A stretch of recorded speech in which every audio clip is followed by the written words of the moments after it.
importante como o TDAH, né? É um desafio a todos os profissionais, o desafio tanto para os profissionais como os pacientes, sejam crianças, tem um microfone aberto, e para os adultos.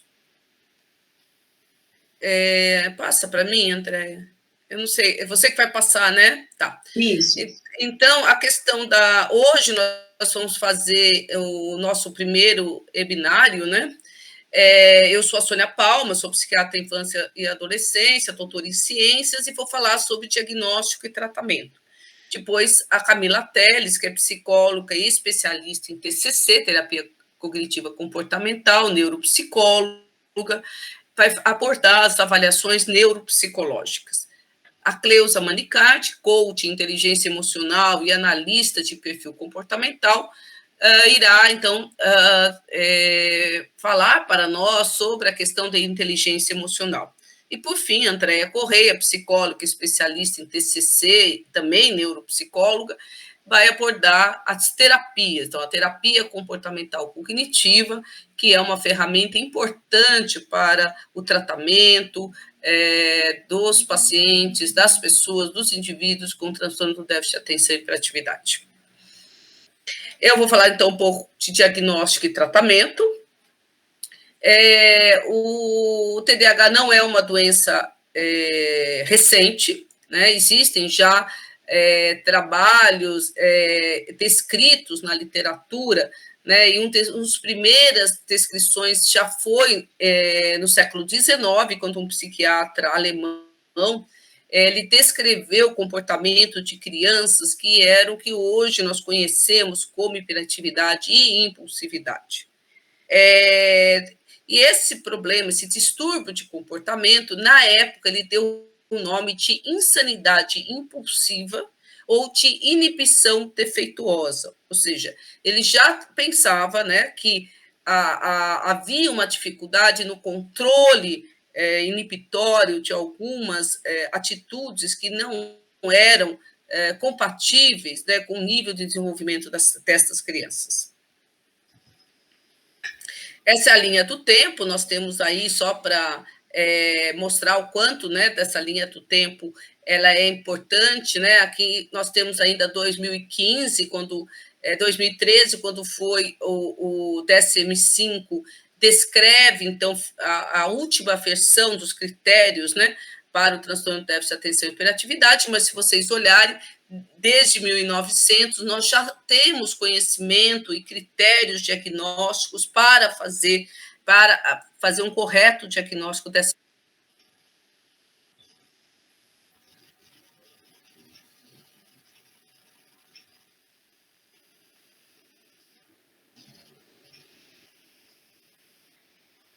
Não está saindo o som, doutora.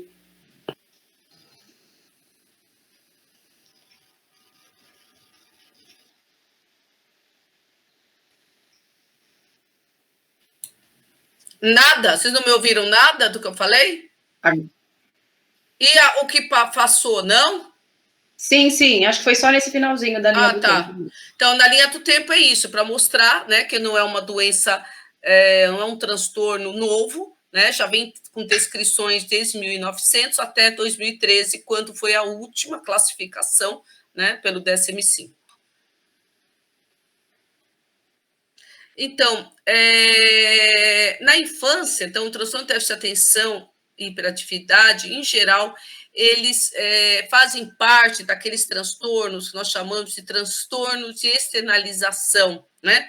Como o transtorno de oposição, o transtorno opositor, o transtorno de conduta. E o mais importante, um conceito que nos últimos anos nós temos observado e estudado, é que ele não só pode persistir na vida adulta, então é uma doença que a gente chama, é um transtorno que a gente chama do neurodesenvolvimento, então acomete crianças muito pequenas, né, já muito novas, nós podemos já observar um comportamento, né, que difere do comportamento esperado para a mesma faixa etária e que pode persistir na vida adulta, né? Mais para frente nós vamos ver, inclusive, que existem hoje adultos que vão apresentar, vão expressar o transtorno de déficit de atenção e hiperatividade mais tarde na vida, né?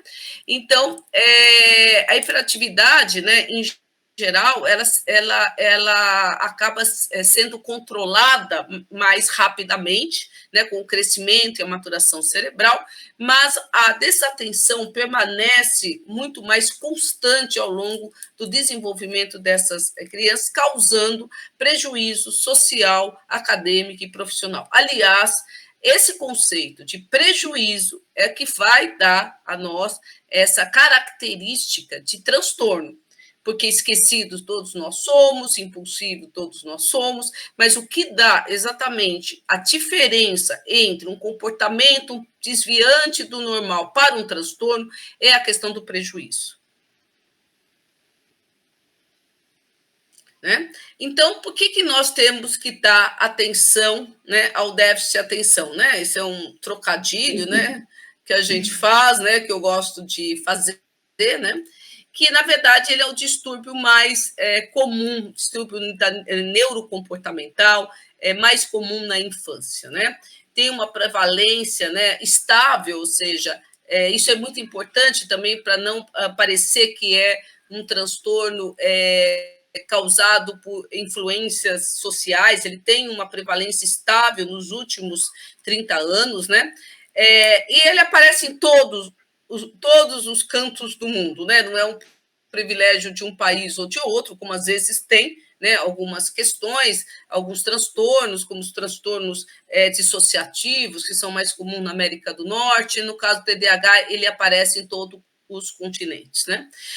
50% das crianças que têm o diagnóstico de TDAH vão permanecer com esses sintomas na vida adulta, né?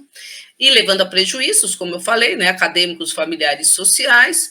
É uma doença crônica, né, isso é importante, e frequentemente se mantém, né, ao longo com alterações, diminuições, variações, mas se mantém algumas características ao longo da vida, e o impacto, né, e a apresentação, eles podem, então, de alguma forma, né, se modificar, né, mas aquilo que eu falei, mas a atenção, ela realmente se mantém, precisa pôr os óculos, né?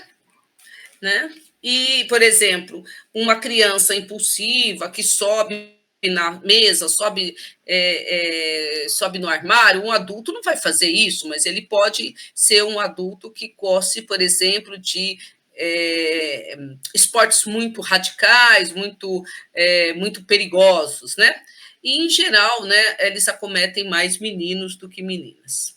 Pode mudar? Quais são os sinais de alertas, né, que nós temos que ter para o TDAH? Principalmente as questões organizacionais, né, dificuldades que essas pessoas têm com o manejo do tempo. O tempo para um indivíduo com TDAH, ele é subdimensionado, né? Ele acha que dá para fazer tudo, faltando 5 minutos para sair, ele pode fazer tudo.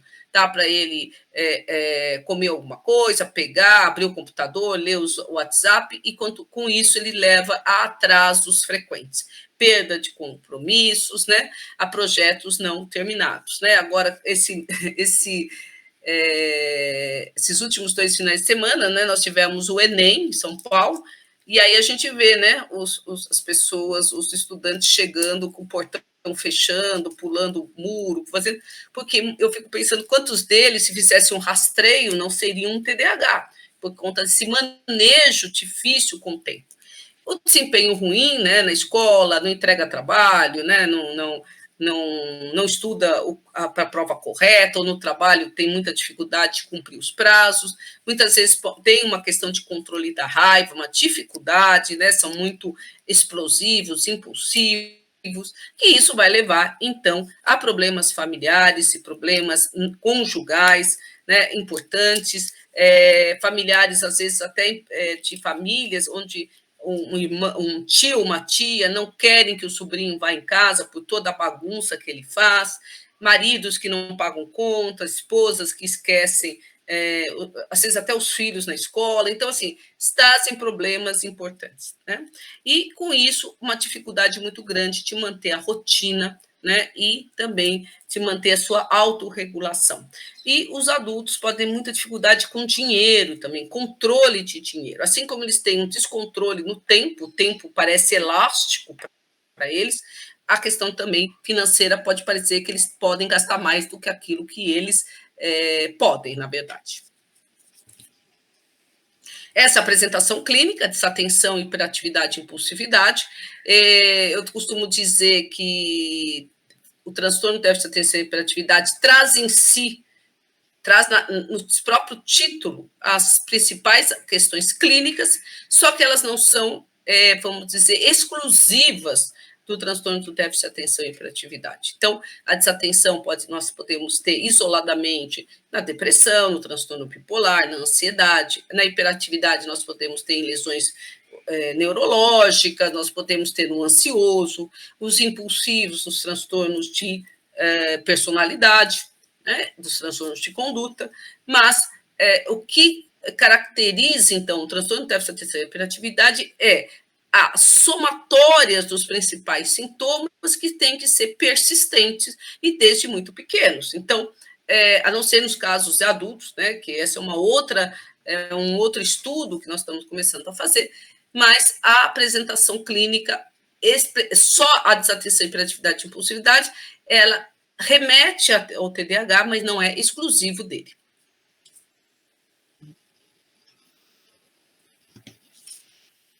Pode passar esse, a desatenção. Sim, o que eu quero falar é que antigamente, né, no DSM-4, nós falávamos, né, de tipo desatento, tipo hiperativo, tipo combinado. Atualmente, nós são apresentações.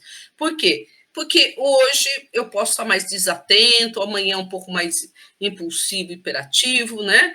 Eu posso ter as duas formas ao mesmo tempo. Então, muitas vezes, as apresentações ao longo da vida, elas não são estanques, né? Elas não são necessariamente fechadas. O desatento vai ser desatento sempre pronto. Não, às vezes ele pode ter um momento da vida mais hiperativo. Então, nós falamos de apresentação. E o que é a desatenção? Todo mundo já teve um episódio de desatenção. Quem já não saiu procurando pela casa uma chave do carro que não sabe onde colocou? Mas isso é uma vez ou outra, né? Eu esqueço a chave porque eu cheguei muito rápido em casa, larguei em qualquer lugar. Quando nós falamos da desatenção do TDAH, nós estamos falando de um padrão comportamental em que a pessoa tem uma dificuldade em iniciar, continuar, a executar e completar uma tarefa com muita frequência e com muito prejuízo. As crianças desatentas, elas lutam para organizar as suas tarefas, as suas atividades, de ouvir o que é falado. Muitas vezes os pais acham até que tem problema de audição, né? Não conseguem escutar direito, têm dificuldade de planejar e executar as suas ações. Então, eles não conseguem minimamente se organizar para fazer uma página de contas de matemática, né? A desatenção também vai incluir, né, os esquecimentos, as dificuldades, né, de manter o controle das situações. E no adolescente e adulto, como eu falei, essa percepção distorcida do tempo, né? Então, acham que tem mais tempo do que tem. E, comumente, também esses pacientes subestimam o tempo em relação às tarefas a serem executadas e vão adiando, vão procrastinando, vão adiando, empurrando com a barriga, como a gente fala às vezes, né? Não, amanhã eu faço, depois de amanhã eu faço, né? Aí, quando falta 10 minutos para ir para a aula, acaba fazendo qualquer coisa, enfia na mala e leva, né? E lógico que vai mal, né? Então, essa subestimação, né, essa questão do tempo, né, é muito importante, né, como eu falei, e isso é um dos trabalhos que depois, é uma das questões que a Andrea depois vai conversar quando falar de terapia comportamental cognitiva, que é trabalhar o planejamento. Você tem que trabalhar planejamento, né? Trabalhar tarefas, horários, sequências de tarefa. E isso é o que eu falo sempre: tomar remédio para TDAH, ok, é ótimo, mas se não tiver uma terapia potente, uma terapia comportamental potente, ou então uma boa avaliação, como a Camila vai colocar, né, Camila, a questão de da avaliação neuropsicológica para a gente realmente entender aonde estão as dificuldades, né? Ou trabalhar a questão, como a Cleusa vai trazer, da inteligência emocional, como o emocional vai poder... Se isso tudo não for integrado, o remédio é uma parte desse tratamento, né? Pode passar?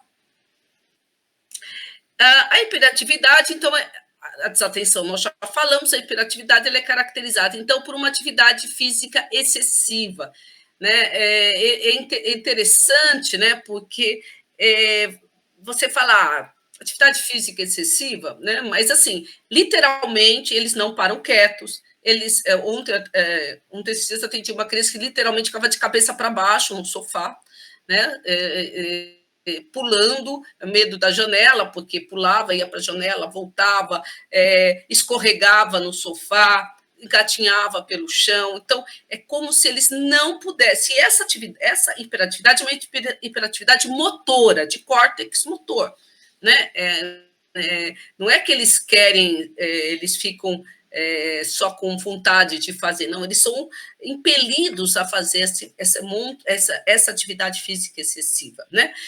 Sentimentos inconstantes de impaciência, né? Essa incapacidade de se manterem quietos, né? Mesmo onde eles precisam ficar, né? E são atividades muitas vezes sem propósito, né? Ficar de cabeça para baixo em cima de um sofá não tem um propósito, e isso é por essa necessidade de se mexer, né? Uma inquietação, então, frequente, né? Eles se contorcem, eles se viram, eles literalmente se dão um nó, às vezes, no corpo, de tanto que eles se mexem, né? Caem da cadeira, incapacidade de brincar calmamente. Mas crianças sempre agitadas para brincar. Sim, mas brincam, conseguem sentar, conseguem dialogar com seus brinquedos. Essas crianças vão mudando de brinquedos, espalham tudo, não brincam com nada por mais de 2, 3 minutos, né? Falam demais, né? Em situações até inapropriadas, ficam escalando, né? Como eu falei, sofá, escada, de forma inapropriada.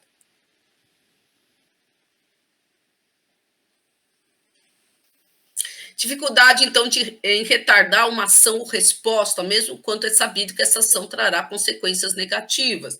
Então, eles têm muita dificuldade de postergar o prazer, né? de adiar um prazer. Eles querem prazer imediato, né? As questões imediatas, uma gratificação imediata, né? Comportamentos impulsivos, né, que se manifestam, então, em dificuldade de aguardar a sua vez de falar, a sua vez de jogar, de brincar, não olham para atravessar a rua, e também podem manifestar-se com uma tendência em agir sem pensar. Por exemplo, então, respostas imediatas, independente da sua precisão, respostas não relacionadas à questão, deixando escapar a resposta antes da questão ser finalizada. Então, eles se interrompem, eles falam antes, eles não escutam o que o interlocutor está falando.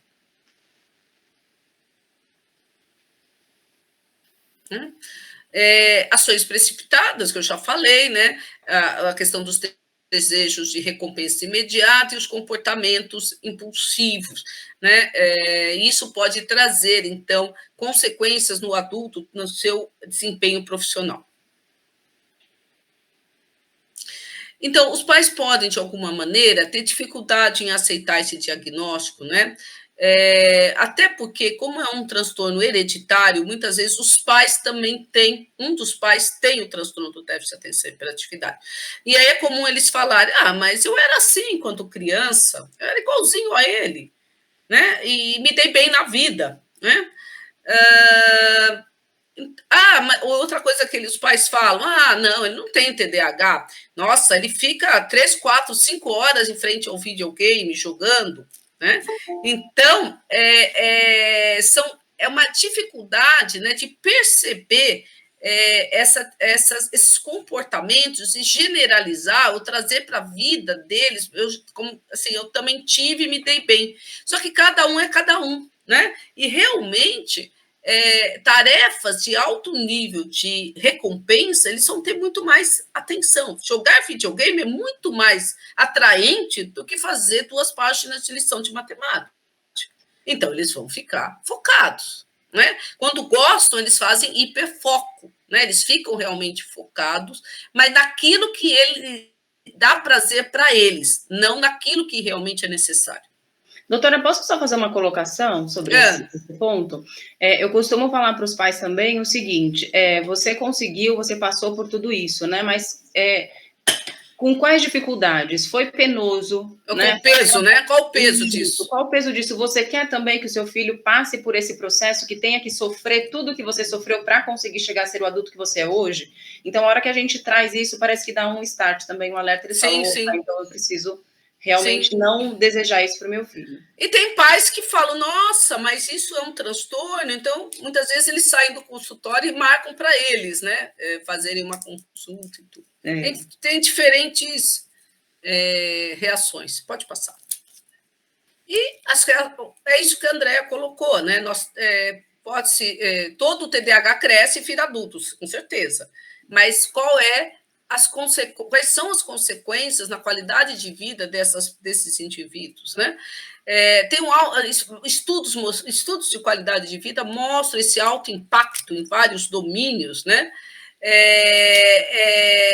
E também na questão, muitas vezes, da questão até clínica, né? São pacientes que muitas vezes não se cuidam o suficientemente. Mulheres gestantes com TDAH muitas vezes não fazem pré-natal, né? A questão da saúde psicossocial, né? São pacientes que têm indivíduos que têm muitas comorbidades, principalmente com ansiedade, depressão, e principalmente na adolescência, a questão do álcool e da droga, né?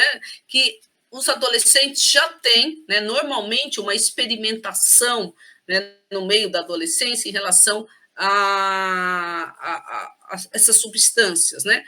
Mas estudos mostram que os pacientes com TDAH, os indivíduos com TDAH, acabam, por exemplo, iniciando o uso do tabaco muitos anos antes, com 7, 8, 9 anos de idade, né? Então, isso vai piorar tanto a evolução como o prognóstico do transtorno, né? E tem um trabalho interessante que comparou crianças cadeirantes e adolescentes cadeirantes com os pacientes com TDAH, né, e cadeirantes ou com baixa mobilidade, e a qualidade de vida é a mesma, ou seja, eles têm uma qualidade de vida, uma percepção, né?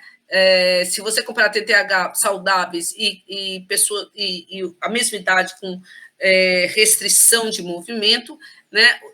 O TDAH tem parecido com os que eles têm uma má qualidade de vida, né? Eles avaliam negativamente sua qualidade de vida, assim como os cadeirantes. Como é que a gente faz o diagnóstico, então, né? Nessa história toda, como que a gente faz? Primeiro, nós precisamos tirar uma boa história clínica, e a história clínica é baseada no relato dos pais, no relato da escola, no relato da própria criança, adolescente ou adulto, e relato de parentes, né? Às vezes os pais trabalham o dia inteiro e falam, não, mas eu não percebo tanto isso, mas a avó que fica se descabela para cuidar dessas crianças durante a ausência dos pais, né? Então, a gente precisa ouvir quem cuida. É importante ouvir quem cuida dessas crianças, né? Não há necessidade de exames complementares. Fazer tomografia, ressonância, eletroencefalograma, avaliação cardiológica, a menos que essas crianças tenham histórico pessoal ou familiar sobre isso, né? E o tratamento? Como é que a gente vai tratar essas crianças? O importante é que nós temos, a meta do tratamento é o controle dos sintomas e a melhora da qualidade de vida, nesta ordem. A gente controla os sintomas e melhora o impacto que esse transtorno tem na vida de cada um deles. Essas são as medicações disponíveis no Brasil, que não são muitas, na verdade, nós temos o metilfenidato e a lisdexanfetamina, o metilfenidato aí com outras apresentações, e a assim, outras formas, né, então a Ritalina com uma ação mais curta, a Ritalina LA com uma ação de 6 horas, o Concerta de 12, a lisdexanfetamina com 13. Né?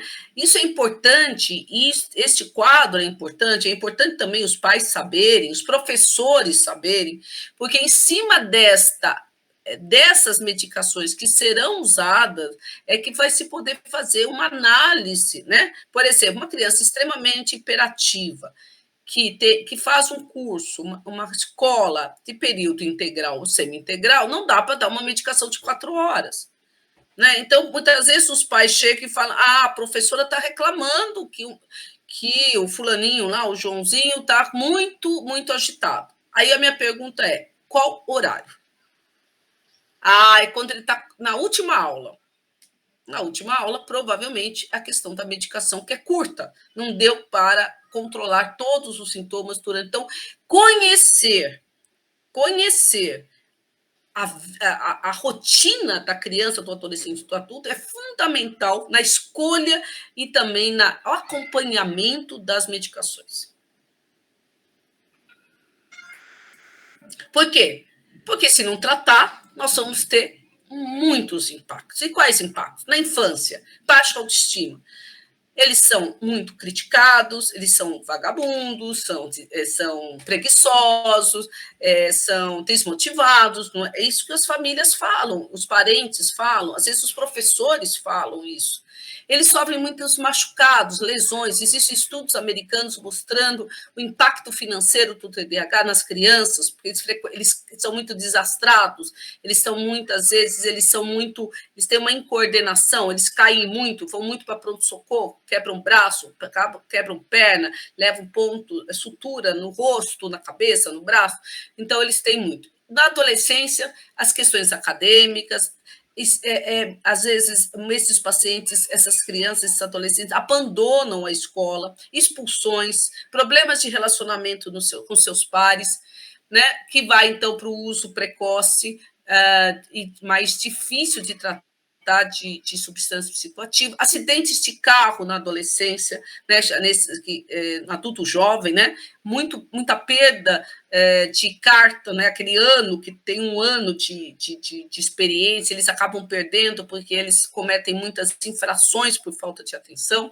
E no adulto, problemas legais, muitas vezes, problemas ocupacionais, não param o emprego, não conseguem concluir faculdade, começa 1, 2, 3, 4, muda de emprego, entram e se desanimam, entram e não cumprem os prazos. Então, se vocês olharem esse quadro, nós vamos ter que os problemas eles vão se somando ao longo dos anos de transtorno.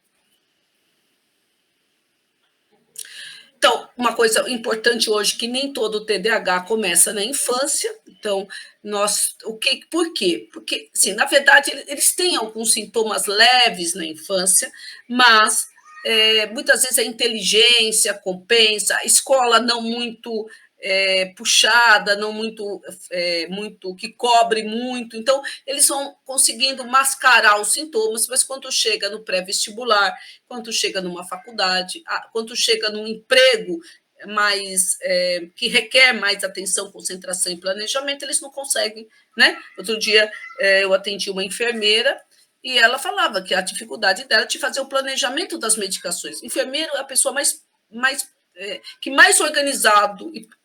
Se você quer alguém organizado, são os enfermeiros, né? Eles planejam tudo, escala de plantão, medicação, horário, quantas gotas, cada medicação. É um trabalho muito detalhado, né? E aí pode uma pessoa que na infância não tinha tanto problema, passa a ter a partir de se confrontar com essa demanda a qual ela não consegue cumprir. Pode passar?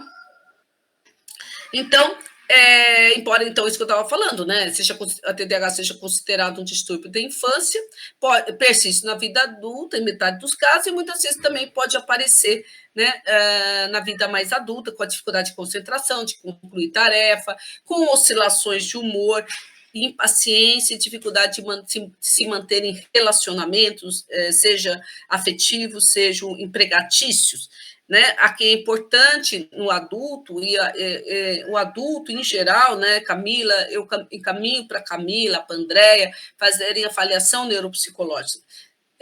Vocês vão me perguntar, Sônia, mas você falou que não precisa de exames para o diagnóstico, mas a avaliação neuropsicológica, a Camila vai falar, é um recurso, é uma ferramenta extremamente importante, principalmente na questão dos adultos, onde a gente pode estar com o caso de um transtorno bipolar, um transtorno de personalidade, um outro transtorno e não um TDAH.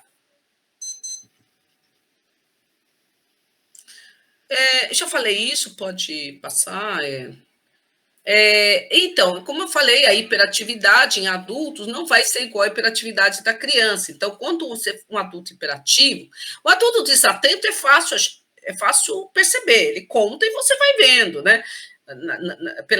Pelos relatos do dia a dia dele, você vê um adulto desatento, mas o hiperativo muitas vezes não, né? Eles são mais impulsivos do que propriamente, são mais inquietos, né? E isso pode, então, levar a dificuldades no emprego, né? Uso de substâncias, criminalidade, né? Os famosos laranja, né? Vai lá, vamos fazer uma coisa legal, vai lá, vamos pegar o negócio no mercado, aí vai lá o TDAH, né? Vai lá que não, é muito impulsivo, movido por adrenalina, vai lá e comete um pequeno delito e vai preso, por exemplo. Acidentes de trânsito, que é comuns, e também o tratamento no adulto é semelhante ao das crianças. As comorbidades, coloquei para você, então, conforme os adultos, conforme essa população vai crescendo, o TDAH isolado ele é mais raro, então pode ter várias comorbidades aí, com transtorno desafiante de oposição, transtorno ansioso, TIC, transtorno de conduta, transtornos de humor, transtornos alimentares, e aí, assim. Concluindo, o TDAH é um transtorno neuropsiquiátrico reconhecido há muito tempo, com validade diagnóstica inquestionável, é frequente no nosso meio, né? A população de criança, entre 3 a 5% da população infantil, ela vai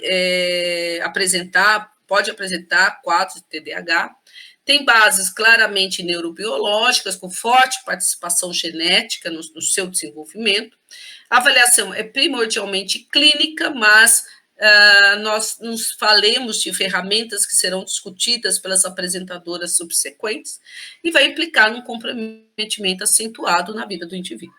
Esse acho que é o último. Tem mais. Ele pode ser diagnosticado também na vida adulta. O tratamento é multidisciplinar, sempre.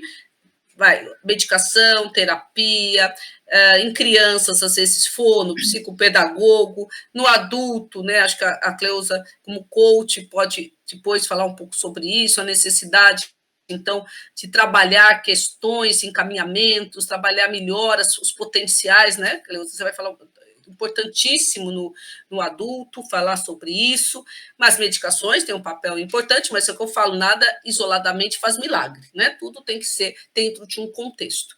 Os estimulantes, em especial o metilfenidato para crianças, são as medicações com maior número de evidência científica, né, com documentada eficácia de resposta.